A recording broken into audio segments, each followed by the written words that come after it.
নিজৰ লক্ষ্যত সফল হ'বলৈ হ'লে নিজৰ লক্ষ্যৰ প্ৰতি একক মনোভাৱৰ ভক্তি থাকিব লাগিব। ব্যস্ত থাকিলে সকলো সহজ, কিন্তু এলেহুৱা হ'লে একো সহজ নহয়। সকলো শক্তি আপোনাৰ ভিতৰত আছে, আপুনি যিকোনো কাম কৰিব পাৰে। প্ৰতিটো কাম সফল হোৱাৰ আগতে শ শ অসুবিধাৰ মাজেৰে পাৰ হ'ব লাগিব। যিসকলে অধ্যৱসায় কৰে তেওঁলোকে সোনকালে বা পিছত পোহৰ দেখিব। যিকোনো বস্তুৱে আপোনাক শাৰীৰিক, বৌদ্ধিক আৰু আধ্যাত্মিক দুৰ্বল কৰি তোলে। বিষ হিচাপে প্ৰত্যাখ্যান কৰক। জীৱনত ৰিস্ক লওক। যদি আপুনি জয়ী হয় তেন্তে আপুনি নেতৃত্ব দিব পাৰিব। যদি আপুনি হাৰি যায় আপুনি গাইড কৰিব পাৰিব। অপেক্ষা কৰক, ধৈৰ্য ধৰক, সকলো সময়তে সঠিকভাৱে আহিব। কেতিয়াও মই নোৱাৰো নকবা, কাৰণ তুমি অসীম। সকলো শক্তি আপোনাৰ ভিতৰত আছে, আপুনি যিকোনো কাম কৰিব পাৰে। আমি সেই শিক্ষা বিচাৰো যাৰ দ্বাৰা চৰিত্ৰ গঠন হয়, মনৰ শক্তি বৃদ্ধি হয়, বুদ্ধি সম্প্ৰসাৰিত হয় আৰু যাৰ দ্বাৰা নিজৰ ভৰিত থিয় হ'ব পাৰি। ভয় নকৰিব, কিমানবাৰ বিফল হ'ব বুলি নাভাবিব। কোনো কথা নাই, সময় অসীম। আগবাঢ়ি যোৱা, বাৰে বাৰে নিজকে দৃঢ় কৰক। কোনে আপোনাক সহায় কৰিছে তেওঁলোকক পাহৰি নাযাব। কোনে আপোনাক বিশ্বাস কৰিছে তেওঁলোকক প্ৰতাৰণা নকৰিব। উঠা আৰু তেতিয়ালৈকে বিশ্ৰাম নলবা যেতিয়ালৈকে তুমি সফল নোহোৱা।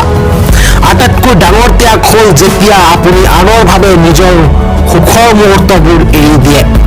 যি কৰিব পাৰে কৰক, কাৰো ওপৰত নিৰ্ভৰ নকৰিব। ভাগ্য বুলি একো নাই, সকলোৰে প্ৰচেষ্টা আৰু যত্নৰ দ্বাৰা গঢ় লৈ উঠা কৰ্মৰ ফলহে।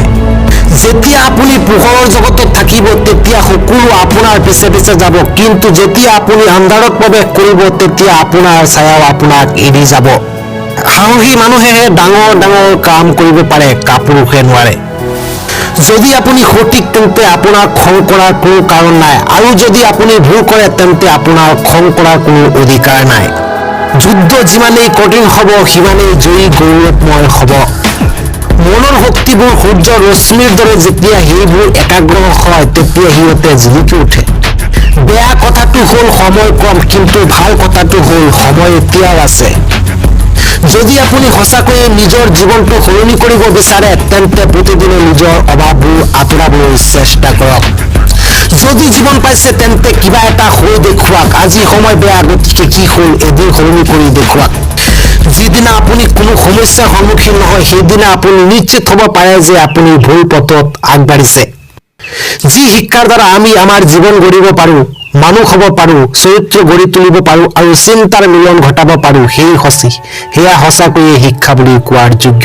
কিছুমান মানুহে কেৱল সফল হোৱাৰ সপোন দেখে, আন কিছুমানে হাৰ পায় তাৰ বাবে কঠোৰ পৰিশ্ৰম কৰে। কোনোবাক দুৰ্বল বুলি নাভাবিব, কাৰণ 5 টকীয়া কলম এটাও 5 কোটিৰ চেক লিখিবলৈ উপযোগী। ভাগ্য সলনি হয় কেৱল কঠোৰ পৰিশ্ৰমৰ দ্বাৰা, বহি চিন্তা কৰি নহয়। দুখীয়া হলে কোনেও গুৰুত্ব নিদিয়ে, কষ্ট কৰিলে সকলোৱে হাঁহিব আৰু সফল হলে সকলোৱে হিংসা হ'ব। দুয়োটা ক্ষেত্ৰতে আপুনি অকলশৰীয়া হ'ব। যিসকলে আজি আপোনাক লৈ হাঁহিছে কাইলৈ একেখিনি মানুহেই আপোনাক প্ৰশংসা কৰিব। আপুনি যদি কিবা এটা আচৰিত কাম কৰে তেন্তে সকলোৱে আপোনাক লৈ গৌৰৱ কৰিব। প্ৰথম পদক্ষেপ ল'বলৈ ভয় নকৰিব, কাৰণ আটাইতকৈ ডাঙৰ কথাটো হ'ল আৰম্ভ কৰা। প্ৰতিদিনে অলপ কষ্ট কৰি যাওক, আপোনাৰ দৈনন্দিন সৰু সৰু কষ্টই আপোনাক এদিন ডাঙৰ সফলতা দিব। গছত বহি থকা চৰাই এটাই কেতিয়াও ঢাল ভাঙিবলৈ ভয় নকৰে, কাৰণ ইয়াৰ আস্থা ডালটোৰ ওপৰত নহয়, নিজৰ ডেউকাৰ ওপৰতহে থাকে। কেৱল সেইসকলেহে আপোনাক হিংসা কৰিব যিসকলে কেৱল আপোনাৰ সফলতাহে দেখিছে, আপোনাৰ সংগ্ৰাম দেখা নাই। সদায় কালিৰ তুলনাত অধিক কষ্ট কৰিবলৈ চেষ্টা কৰক। যদি আপুনি জীৱনত এটা ডাঙৰ স্থান লাভ কৰিব বিচাৰে তেন্তে আপোনাৰ সময় নষ্ট নকৰিব। টকা নষ্ট কৰাসকলে পুনৰ উপাৰ্জন কৰিব পাৰে, কিন্তু সময় নষ্ট কৰাসকলে জীৱন নষ্ট কৰে। সদায় ভাঙি যোৱাৰ অৰ্থ শেষ হোৱা নহয়, কেতিয়াবা ভাঙি যোৱাৰ পৰাই জীৱন আৰম্ভ হয়। যদি আপুনি নিজকে বিশ্বাস কৰে তেন্তে পৃথিৱীৰ কোনো শক্তিয়ে আপোনাক সফল হোৱাত বাধা দিব নোৱাৰে। অসুবিধাৰ বাবে মানুহ এজন অকলশৰীয়া হৈ পৰে, কিন্তু অসুবিধা আহিলেহে অকলশৰীয়া মানুহ এজনে শক্তিশালী হ'বলৈ শিকে। নিজৰ লক্ষ্যত সফল হ'বলৈ হ'লে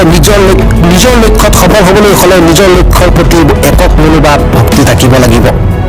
নিজৰ লক্ষ্যত সফল হ'বলৈ হ'লে আপুনি নিজৰ লক্ষ্যৰ প্ৰতি দায়বদ্ধ হ'ব লাগিব।